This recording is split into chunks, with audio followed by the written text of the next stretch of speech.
Alright, so I've straightened the bar out somewhat, and as you can see, just because this thing is being banged around and twisted so much under the car, it's going to be nearly impossible to get it right, to get a good weld on it. So this main piece, I'm just basically going to tack it together the best that I can, and I'm then going to take this piece, which is actually a T-bar from a garage door opener, which is nearly the right size. I'm going to have to grind it down a little bit because it's a little bit too tall, but this piece will then be welded in here like that along the entire length of the cross member.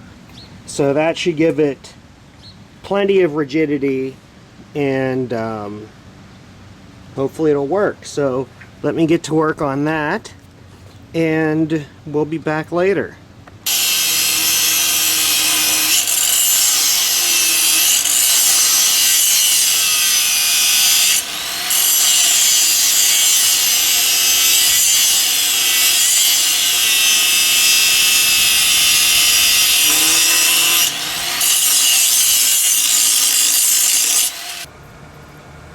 Okay, so I have ground down the T-bar and cleaned up the brake as best as I can. This side's not too bad, but you can see how badly twisted this side was.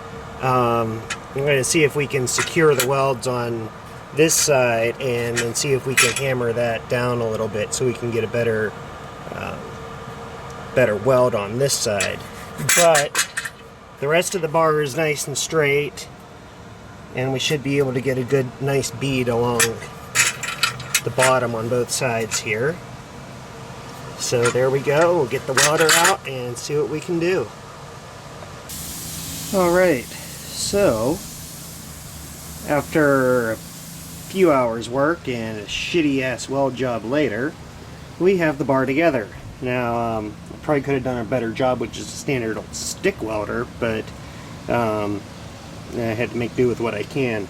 You know, it's a secondhand, just a bargain bin MIG welder, and like the wire feed, the wire jams, it's got a manual wire feed control, so that's tricky to try to get set right.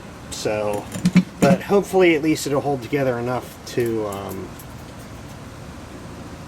until I can find a replacement or something. But yeah, there's the completed bar now. Weighs about 3 times as much as it originally did, because this is just thin, like 16th inch stamped sheet. And yeah, so we're going to see if we can go ahead and get this installed before it starts pouring down rain, because it's kind of cloudy out. So yeah, we'll be right back.